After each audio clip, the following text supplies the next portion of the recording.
All right, let's continue on.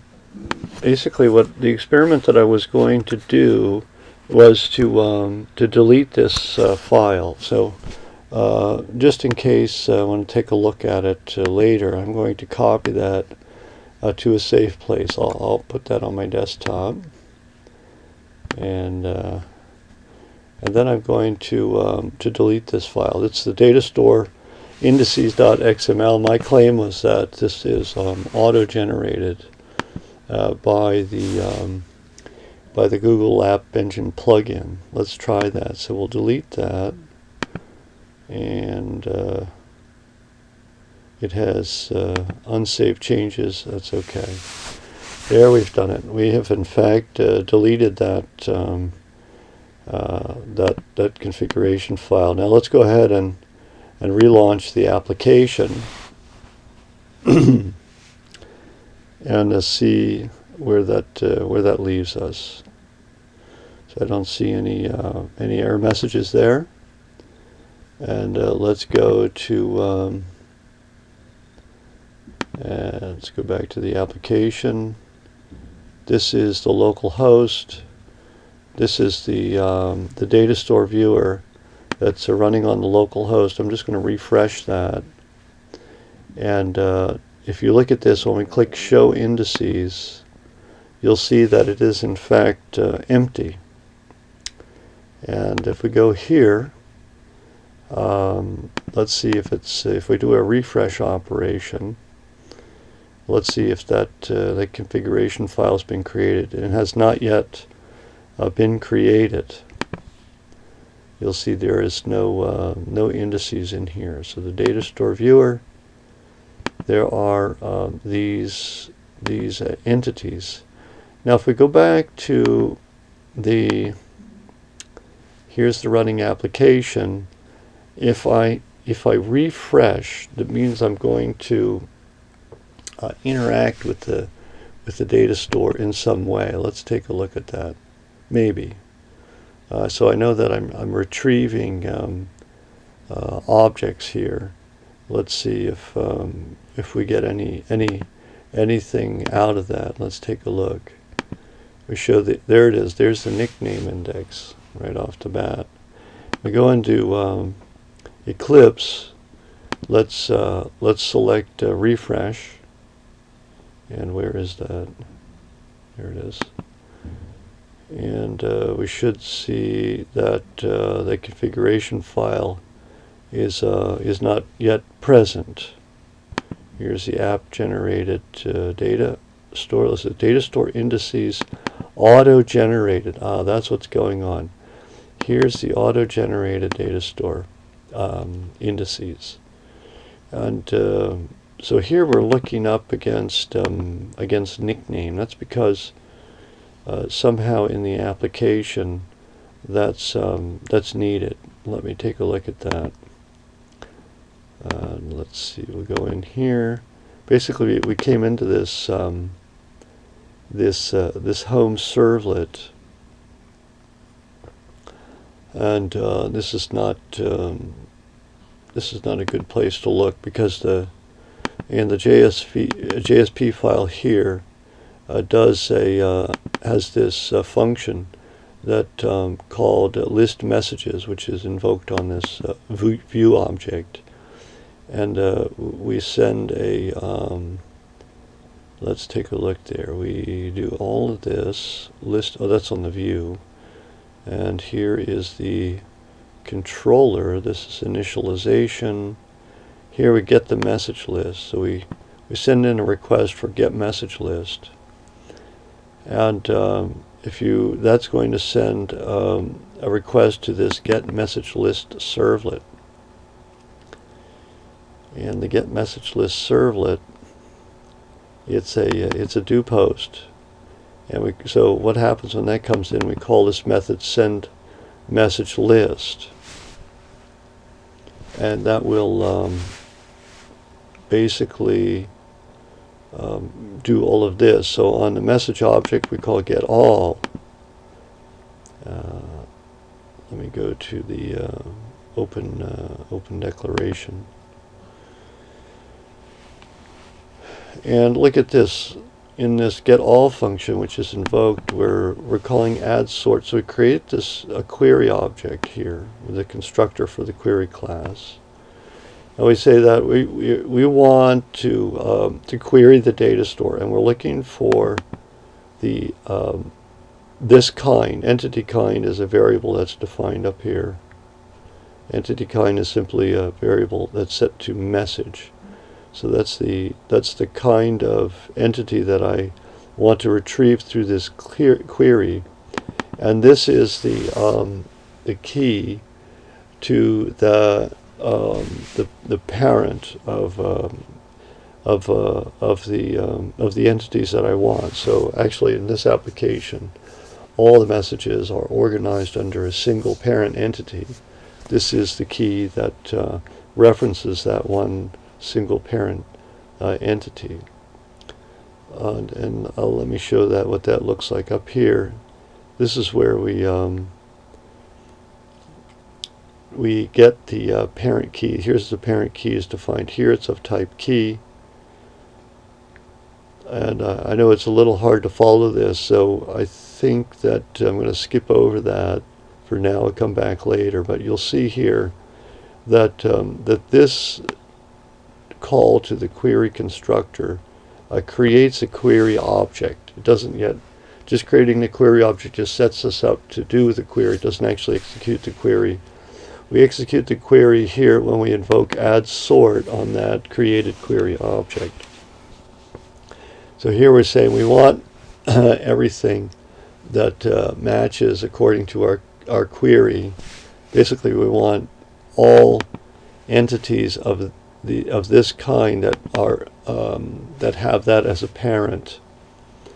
And once you get that collection of entities, we want it sorted, and we want it sorted according to the nickname property, and the sort direction should be ascending. So the once that's set up, then basically, actually we didn't execute the query yet. We add the sort. This is not executing the query. I'm sorry about that. Here on the data store service factory, we call get data store service that returns a reference to an object representing the data store service. On that object here, we call prepare, passing in the query. And so that prepares the data store for the submission of this query, and then we call the as iterator on the object that's returned by prepare, and that object is of type prepared query. So it's not until this point, I believe this is the point where in the execution of this method, I believe that's the point where we actually hit the data store. It's either there or it is here. This is the latest possible time that we would need information about the data store. But I do believe that it's at this point that the query is actually executed and that a transaction is made with the data store. So that explains where this auto-generated data store indices configuration file comes from. And look, there's a folder under WebINF called App Engine Generated. So this is a folder that the Google App Engine is the Google App Engine plugin is, and also the Google App Engine itself in the cloud. That Google App Engine will also use this folder, I believe. Maybe not. And that this is where the plugin creates and manages files.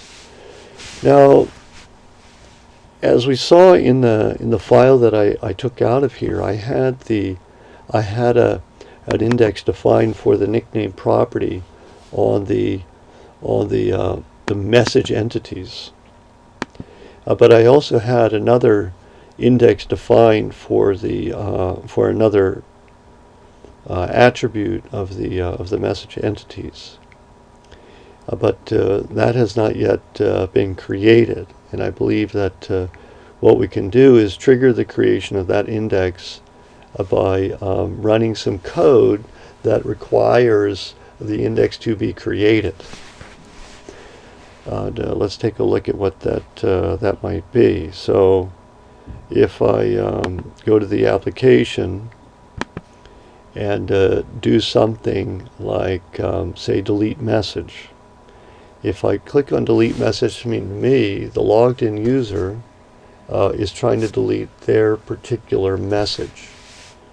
And that means we'll need to go into the data store and locate my message by the ID in which it's associated with. I believe that's the user ID. I'm going to go ahead and delete my message. So I'm logged in as BBB. And so we've deleted our message. Now let's take a look at whether a new index has been created. And I'll just reload this page. And I do not see a new index created for this. Just to make sure, I'm going to click off of there and onto here. So show indices. In fact, we only have that one index.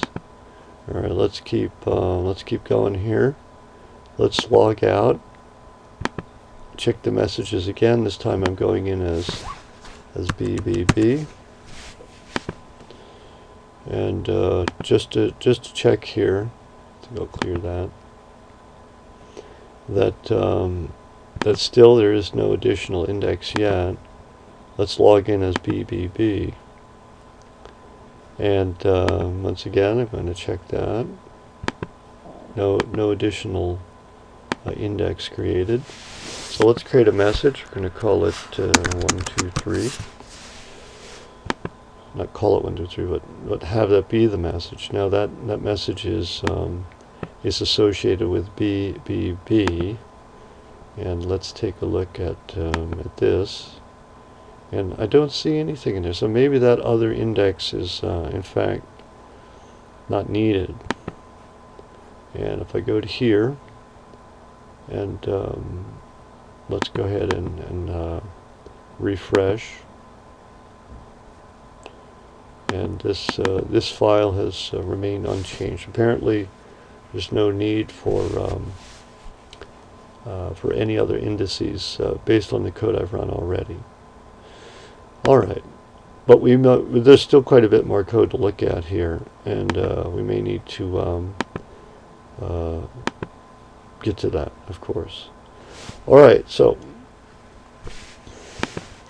we talked about the data store, looking at it. We talked about the objects that are created in the development environment, what they represent, and now what we want to do is start digging into some of the application code. So let's take a look at what happens here. Let's go to this would be the home, and maybe what we'll do, let's see, if we log out, we're here. So this is the kind of the root, okay, and let's find where that is in here. There's an index.html. Here's the check messages. So this is the root. This is the file that's returned when we access the root path of the application.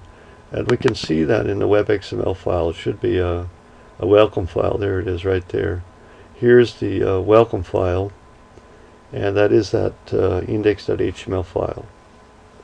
In fact, if we leave this out, I think we'll still get the same behavior. It is the default behavior, but we're just being explicit about it by putting it in here. Of course, we can change it and redirect it somewhere else. All right.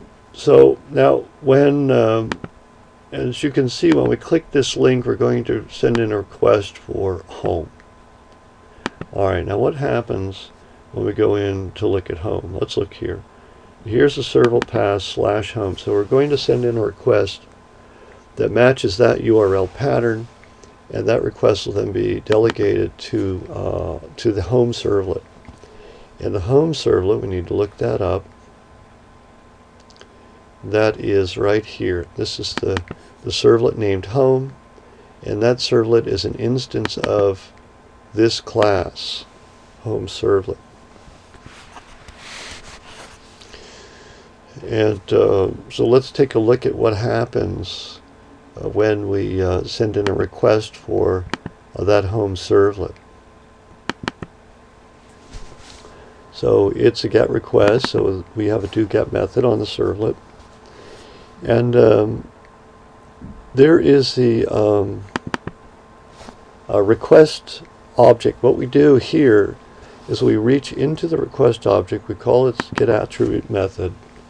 And you know, the request object, by the way, acts like a map. I mean, it is a map, and it contains a map. Rather, it's more than that. And then, so we're asking it for the object that's associated with the key user. And some other piece of code has actually associated this key with a reference to a user object. So when we call getAttribute, we return an object of type object, but we know in advance, because we're in control of our code, we know that we can cast that to a user object. And this is the user object that's given to us by the Google App Engine infrastructure. This is not a class that we define; it's a class that we're using from Google's API. Now once we have this user object, this represents the logged in user. Now the idea here is that we can't get to this doGET method unless we're logged in. Come back here. So if I send in a request directly to /home, that's where that link goes. It sends me to the login page. That's because we've got code in there that says, that doesn't let us get to doGET. It never gets here. And that is accomplished through this this filter. Let's see, is it that one? I think it is. Page filter. No, it's like a web page filter. So this is a filter, the doFilter method. So this home servlet, and let's take a look at the web XML file. This home servlet right here, which we're examining, is arrived at through this URL pattern right there. But to get to that URL pattern, what we do first is we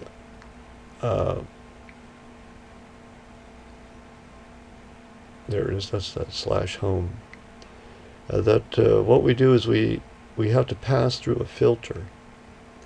And let us find that filter. It's not the Ajax filter, it's the page filter. So there's only one page in the application. Well, I mean, in addition to the index.html file, there is the page that's served by trying to access /home.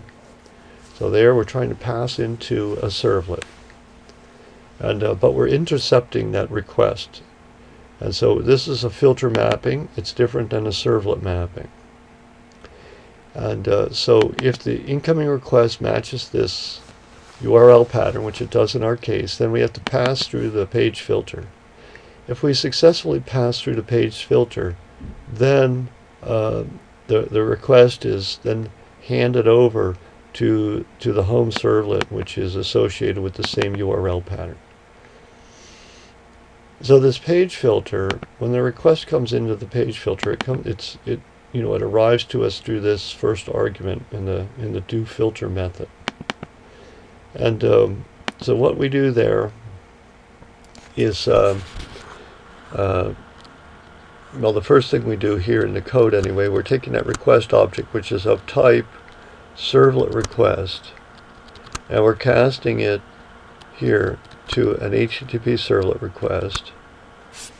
And I don't know if I want to get into the reason that that's like this. This is the servlet API was developed a long time ago to support any number of different request-response protocols.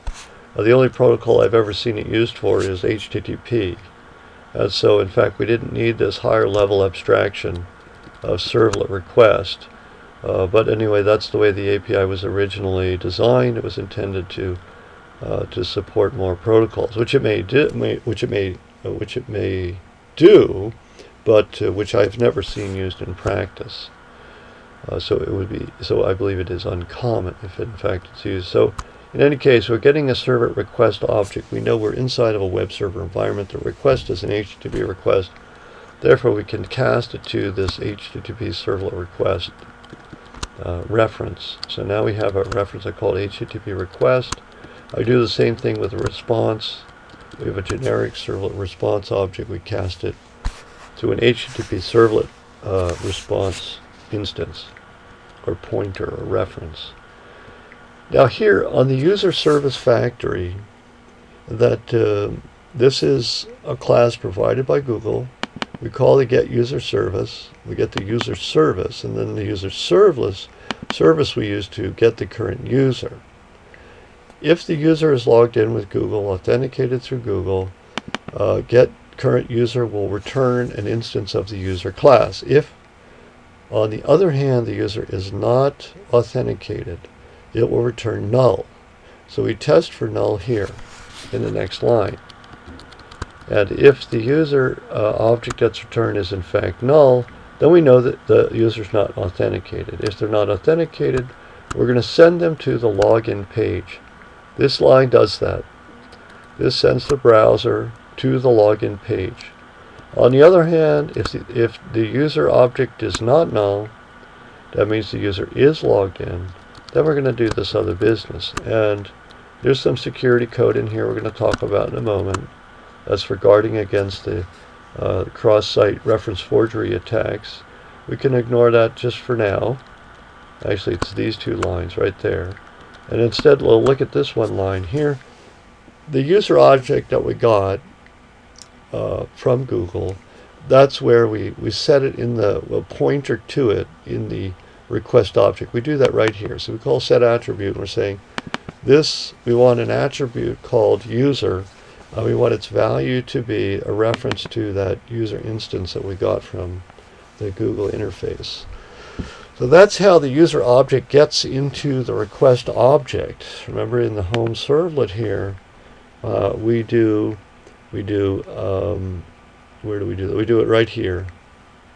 We have the request object. We call get attribute. We pass in user. That's the key. Remember, this get attribute returns a generic object, but we know, because we set it in there, we know that's a user instance, so we can do that cast. And this is where we write that pointer into the request object. And then after we're done that, we're logged in.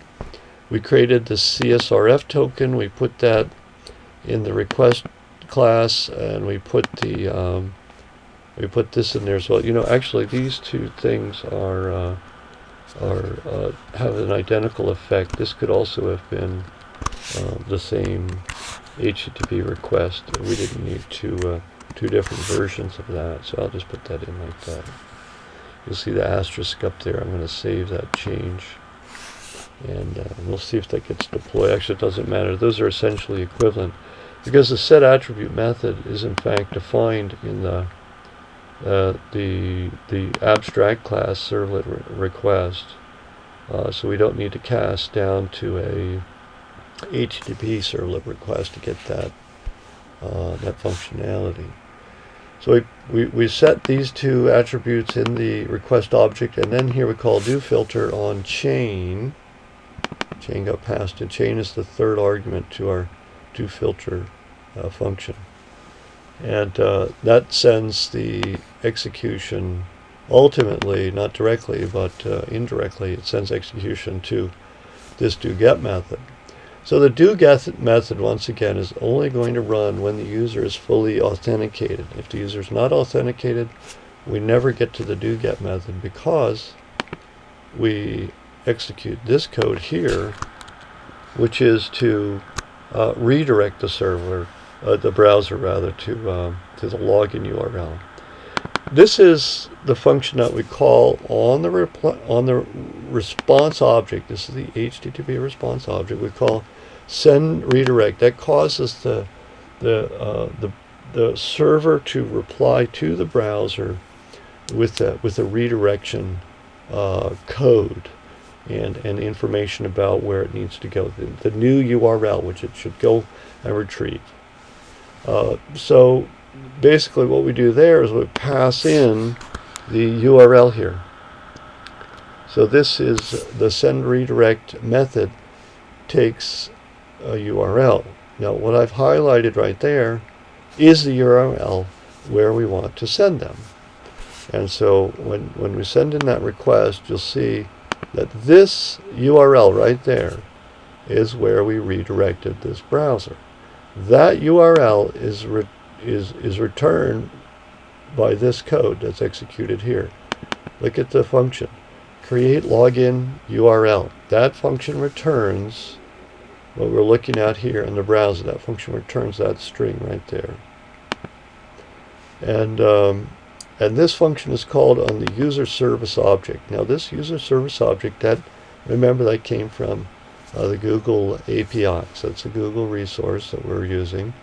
And it's like we didn't implement the artificial or the emulated authentication system that we're testing against right now. And so to access that, we could just create that URL directly, but here we're letting this create login URL method create it for us. Now the login URL method takes an argument. Now let's take a look at that argument. So this argument here is interesting. This argument is a string. And the string is a string that's returned by calling getServletPath on our request object. The getServletPath is, when this doFilter runs, it's because the browser has sent in a request. Actually, we sent in the request /home. So HTTP request.getServletPath returns to us /home. And so when we send a user to this login resource that Google has created, that we want to tell that authentication system where to redirect the user after he or she authenticates. That's the argument that we're passing into that method right there. I'll take a look here. That method results in this. This is in fact /home. See the %2, %2f. %2f. This is the code, they call it URL encoded. It's the URL encoded form of /. And so we can't put a slash directly in there like that. So if we send that request, actually it works, but it was in fact URL encoded. So this one it works as well. But maybe some browsers can't handle that. I'm not sure. In fact, we could run that experiment, but I think I'll skip that. So when we direct the browser here, but that means the browser is going to connect to this port on this host and then and submit this part of the URL as the resource that it's trying to access. Actually, it submits the whole thing. It also provides information about the host name that it used to get there. And so this whole thing is then submitted. This is used by, this part of the URL right there is used by the routing mechanism that's built into the web server to find that piece of code that needs to run to process this request. And once again, we didn't create the code that sits behind that. That's a part of the Google API. This question mark, that's the end of that. This is called the servlet path, actually, and or the resource path. And this part of the URL follows the question mark. These are name value pairs. I know we could also send in some extra information like x equals 1. I doubt that's not a problem, right? So we're encoding information in the form of name value pairs separated by ampersands for the resource to use. And the information that needs to be sent in, of course, is after they log in here. After they log in, where should Google redirect the browser? So here we're going to log in, and we'll be redirected to home. Now we could have done it differently. Let me log this out. Try this again. Watch this. Now watch this. Instead of sending them to home, let's send them to /index.html. Like we're going to trick them. So if we request this resource, the login resource, this way, when we hit login, we're going to go to the index.html file rather than home, but we'll still be logged in. Watch this. See, we're at index.html. It looks as if we're not logged in, but in fact we are, and I'll demonstrate that by going directly to home. There we didn't have to log in. We're logged in as CCC, by the way, and IMC. We'll do it like that. All right. I had to handle an interruption there. Oh, we didn't log in as CCC. We logged in as test@example.com. Okay. Not a big deal. So, in fact, I am not C, but that doesn't matter. Let's come back to here. That's how this login mechanism works. Now, once we're logged in, we're going to pass through this filter, which we did, and then we're going to execute this code, and we saw what happened there. And I'll talk about this CRSF token later. So we pass through this page filter. We're in the home servlet, and we get our user object. And then on the message class here, we want to get the message for the user.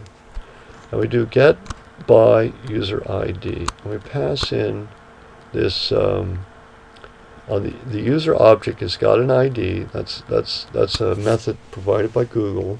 So we're going to get the user's ID, and then we're going to pass that in to this function here, and we want to see if they have a message. So if it comes back null, it means they didn't create a message.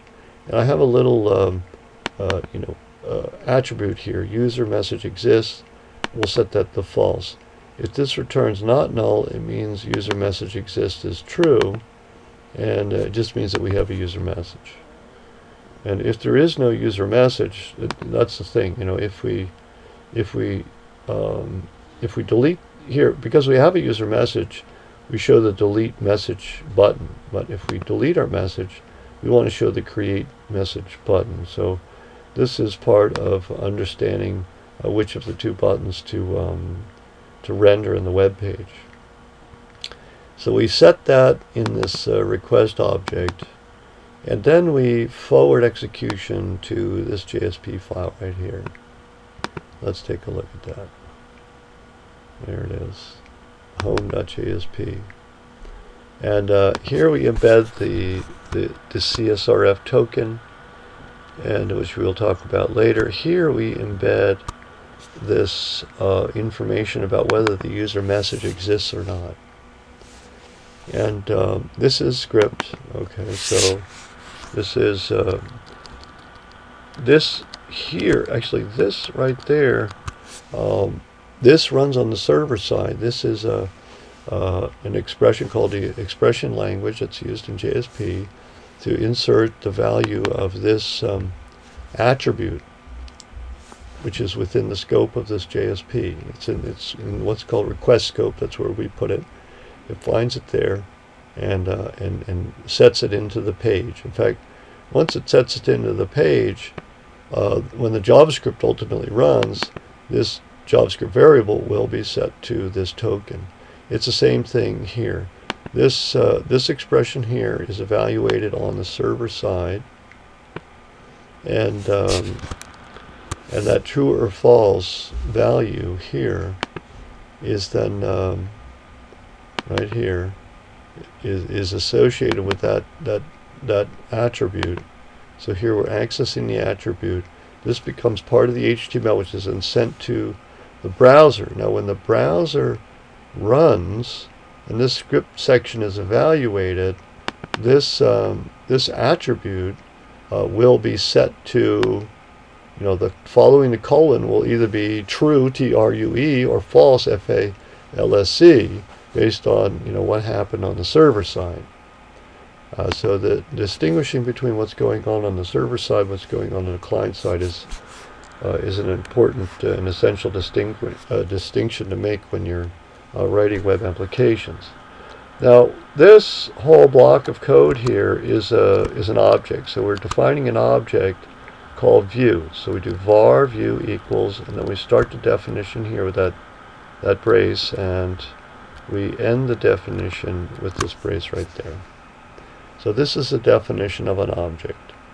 The object has members. Here it's a member variable where it's set to true or false. Here's another member. It's called init, and this init is a function with this definition. Then this view object has another member called list messages, which is also a function with this implementation. Create message is the third member or fourth member of this view object. So the view object has four members: user message exists, init, list messages, and create message. And view. This represents the view. So we're going to use this. We put this code in this class to separate it off from the other code that makes, which we call a controller. This is the code that simply rebuilds the page or moves things around on the page to display the information to the user. It doesn't modify the data. It doesn't request any data from the server. It simply it hides some things and shows some other things. So basically its responsibility is to correctly format the web page based on the state of the application. Here's another object that I call controller, and this is the thing that responds to user input and takes actions, which has effect on the view. And here's an init method, and this is a function with this definition. As you can see, when init is called, this is an Ajax, so we're registering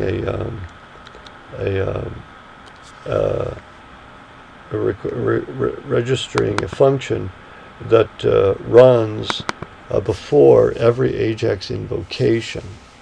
And what this function does is it inserts the CSRF token into the Ajax request. Once again, that's a security mechanism that I'll talk about later. And here, the second thing that the init function does is it makes an Ajax invocation. It says, all right, I want to display the messages, so send a request for this URL and expect to get back an object of a response using JSON format. Submit the request using the HTTP post method. And if you receive a successful response, then execute this handler function right here. It's 2 lines right there. Basically, we invoke set message list on the controller, passing in the data that we got, and then we tell the view that we need to list the messages. And however, if there was a failure in invoking this resource here, get message list, then this error function is going to run instead, and we're just will present will present through an alert box what that error is. So here we have a kind of a controller object, and we have a view object, and it's one approach to organizing the data. This is the create message function in the controller, delete message function in the controller. Once again, these functions essentially send out these Ajax requests. Here's the ready function. So we invoke this immediately, and what we do when this ready function, what this ready function does is it registers this function as a handler. When the document is built and initialized, then this function will run, and we call init on the view. That lets the view initialize itself. Call init on the controller. It lets the controller initialize itself as well. And here's the HTML code. We have a menu. The menu is comprised of 3 buttons. I have 3 different IDs: button 1, 2, and 3. Now, what the buttons display depends on, the state of the application. If I don't have a message, button 1 is going to say create message. If I do have a message, button 1 is going to say delete message, and so on. So these are 3 generic buttons, but it's the view class actually that sets their what they display. Let's see if I can find that here. This is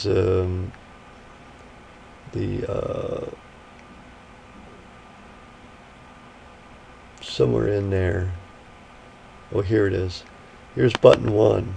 So if we want to list the messages, if the user message, look at this conditional, if this .user messages exists, remember that was set here on the server side.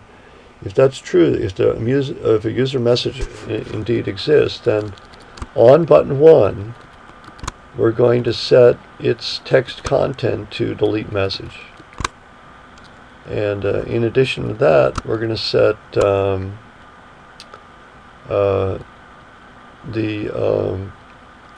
what is this here? I can't remember. The rest of the business. This is the click handler, which is so when the button is clicked, we're going to call delete message on the controller. So that's the click event. So registering that, and off here, what this does is that it unregisters the previously registered event handler for the click event. So that's the purpose of calling off on this. Coming back to the web page, that's basically it. And not basically it, but there's a lot more to look at and to think about. You'll need to do experiments to understand this type of structure or architecture with a lot of Ajax and jQuery in there. This is the message list here, and as you can see, it's an unnumbered list with nothing in it, but that's populated by the JavaScript after we get that information through an Ajax request. And this is the create message body. This is a div that has a text area in it that the user uses to fill in the message which gets submitted. So let's leave that for now. And that's basically that home servlet. Just trying to give an overview of how this whole thing works. Now, the other thing that you want to look at is this message class, and this is it's a static class in the sense that everything that's in it is declared static. See, there it is, static. So you'll see when we use it, it's message dot, like that. And the purpose of this is to interact with the data store. The data store is going to store entities of type message, and this class is used to manage interactions with the data store related to the storage and retrieval of these entities of type message or kind message. These are the field names the property names of the message entity. Message, user ID, nickname, and text. That's the information that we will store with every message. Now this here is also, we have a CSRF token, which is also a part of this this message. I can't remember if I store that in the data store or not. I don't believe that I do. And let's see, that I don't see, maybe I do. Here it is. Yes, I write that into the data store right there. And at least I think I do. Yes, I do. Call save on this thing here. All right, so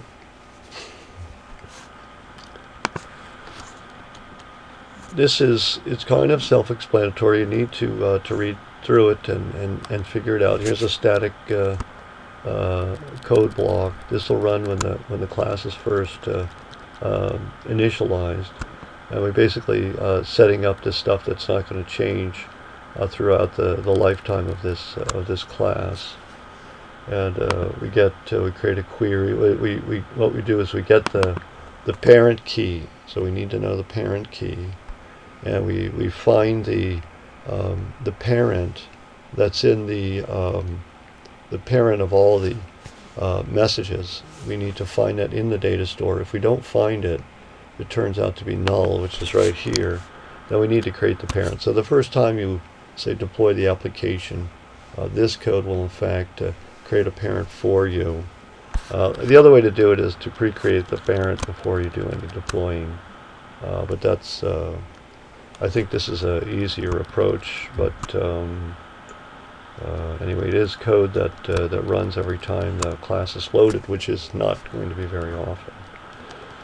The rest of this is about creating instances of this class. Oh, it's not a static class, I'm sorry. It has a lot of static methods, but ultimately we create instances of the class and give those instances back to the application. The application can then operate on that message, those message objects. So here is, this is a private constructor, so we're not going to get it through here. And let's look here. You know, this message object has an ID. We can get the ID this way. We can get the text this way,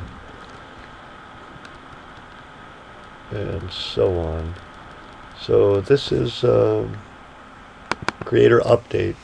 This is a static method that returns instances of a message. This is how we get instances of this message class. We pass in the user ID, and we pass in the nickname and the text. And if it doesn't find an object in the data store, it will create it with those attributes. If it finds the object, then great, it just uses the object that it finds. Alright, there's a lot to cover here. I think I'm going to terminate this this particular presentation, and then maybe I'll talk about other pieces of the application later on. Alright, that's it.